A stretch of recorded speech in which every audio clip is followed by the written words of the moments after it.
শেরেচালা নাসেরাপাড়া আল কাউসার হাফিজিয়া মাদ্রাসা ও এতিমখানার নবম বার্ষিক ওয়াজ মাহফিলের আজকের মাহফিলের সম্মানিত সভাপতি, আপনারা জানেন আমাদের গাজীপুরের মধ্যে নয়, সারা বাংলাদেশের মধ্যে যদি আদর্শ কয়েকটা হেফজখানার গণনা করা হয়, আলহামদুলিল্লাহ হাফেজ জামাল সাহেব, তিনি যেই হেফজখানা হাফেজ জালাল সাহেব জামাল সাহেব তিনারা এই নাসারাপাড়ায় আল কাউসার হাফিজিয়া যে মাদ্রাসা দিয়েছেন, ইনশাল্লাহ সারা বাংলাদেশের মধ্যে সেরা কয়েকটি হেফজখানার মধ্যে এটা একটা।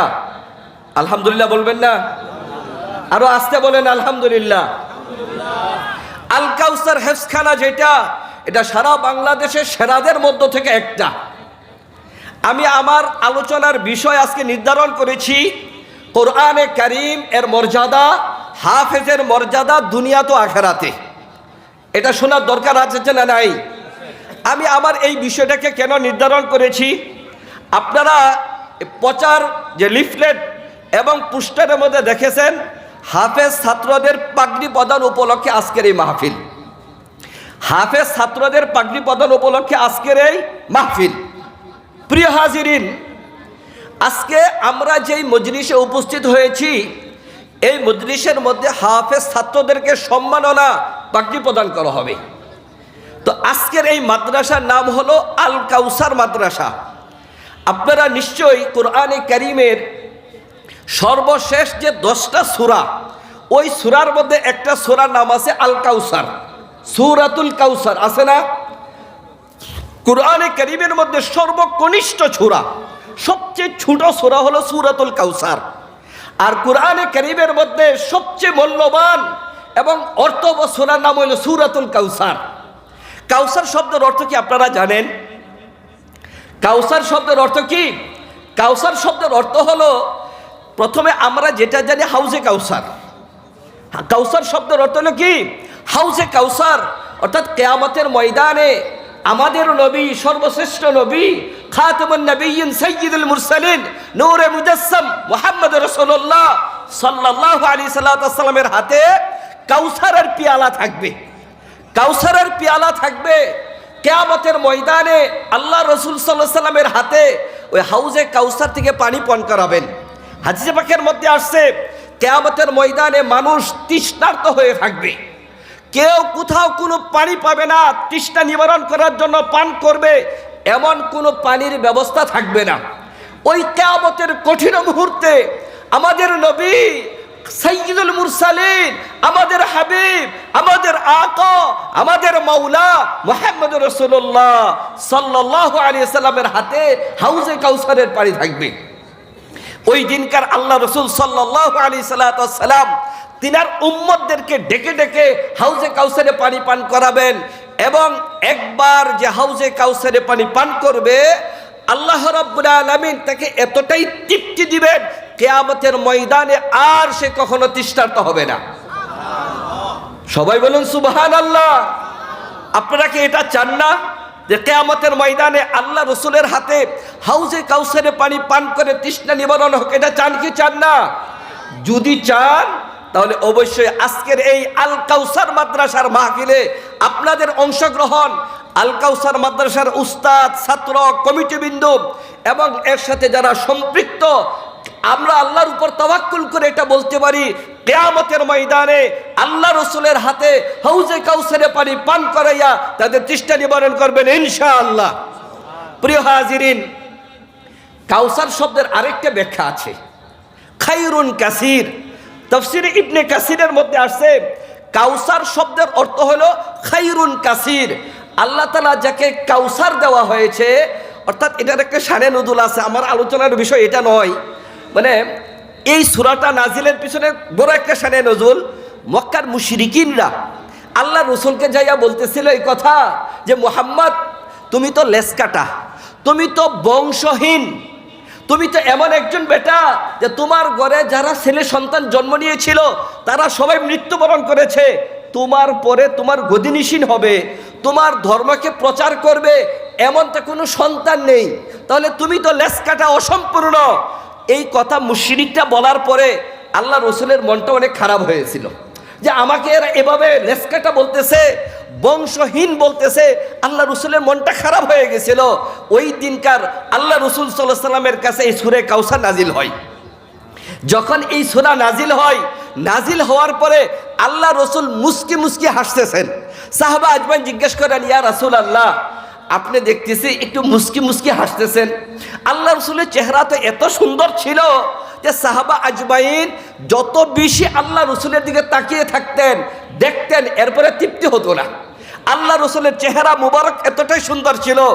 সাহাবা আজমাইন, এই যে আমির হামজা, এরপরে অন্যান্য সাহাবি যারা আছেন, তিনাদের কল পাওয়া যায় যে আল্লাহ রসুলের দরবার থেকে আল্লাহ রসুল বিদায় দিয়েছেন, যাও তোমরা তো সারাদিন আমার দরবারে ছিলে, এখন তোমার বিবিদের কাছে যায় সময় দাও, তোমরা আমার দরবার থেকে চলে যাও। সাহাবারা চলে গেছেন। একটু পরে আবার সাহাবিরা আল্লাহ রসুলের হুজরা মুবারকের আশপাশে গুড়গুড় করে। আল্লাহ রসুল জিজ্ঞেস করেন, ও সাহাবিরা, আমি তো তোমাদেরকে বিদায় দিয়ে দিয়েছি, তোমরা তোমাদের পরিবারের কাছে চলে যাওয়ার জন্য, তা তোমরা দেখি আবার এখানে আসছো। সাহাবারা বলে, ইয়া রাসূলুল্লাহ, আমরা আমাদের পরিবারের কাছে গেলেও আমাদের শান্তি লাগে না। আমরা যদি আপনার চেহারার দিকে তাকিয়ে থাকি, আপনাকে দেখি, তাহলে আমাদের শান্তি লাগে। এই জন্য পরিবারের সাথে দেখা করে আবার চলে এসেছি আপনার চেহারা মুবারক দেখার জন্য। সুবহানাল্লাহ। একদিন আবু বকর সিদ্দিক রাদিয়াল্লাহু তাআলা আনহু কত বড় সাহাবী ছিলেন জানেন না?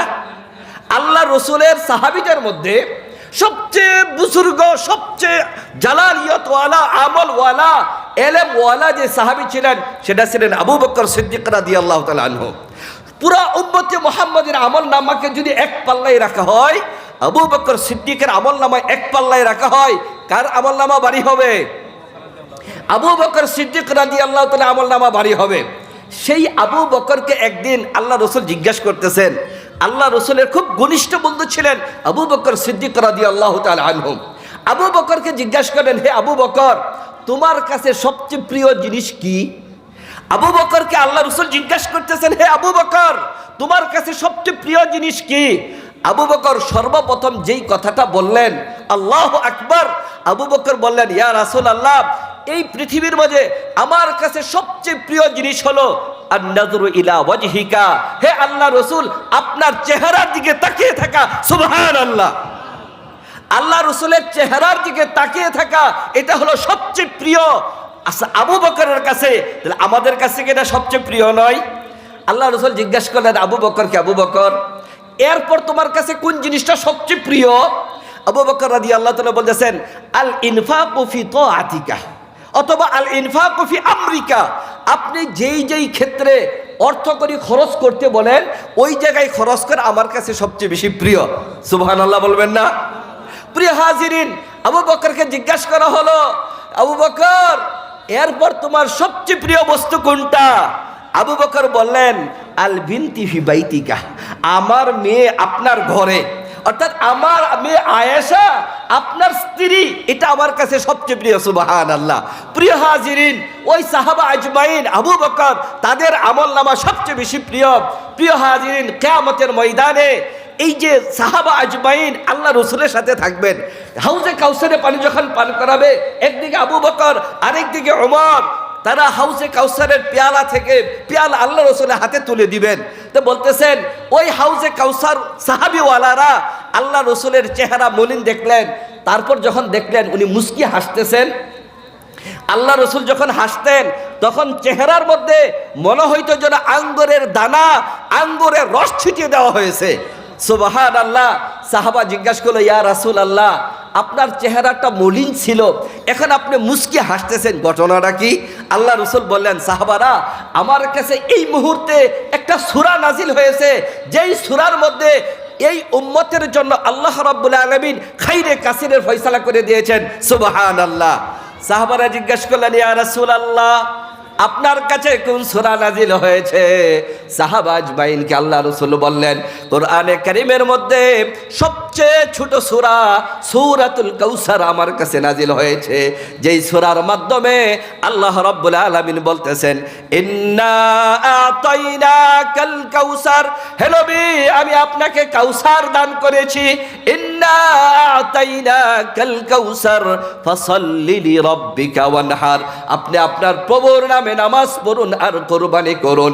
ইন্না শানিআকা হুয়াল আবতার। জেনে রাখুন, যেই সমস্ত মক্কার মুশরিকিনরা আপনাকে বলতেছে লেসকাটা, আপনাকে বলতেছে বংশহীন, তারাই হলো সত্যিকার অর্থে বংশহীন। আল্লাহ রাব্বুল আলামিন এটা অক্ষরে অক্ষরে প্রমাণ করেছে।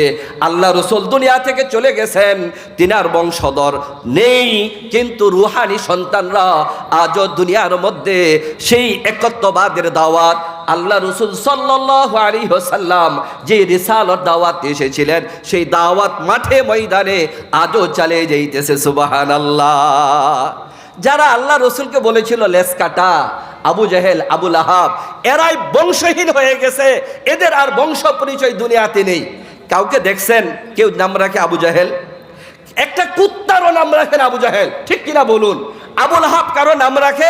একটা কুত্তারও নাম রাখেন আবু লাহাব। কেন? এরাই বংশহীন হয়ে গেছে, এদের আর বংশ পরিচয় দুনিয়াতে নেই।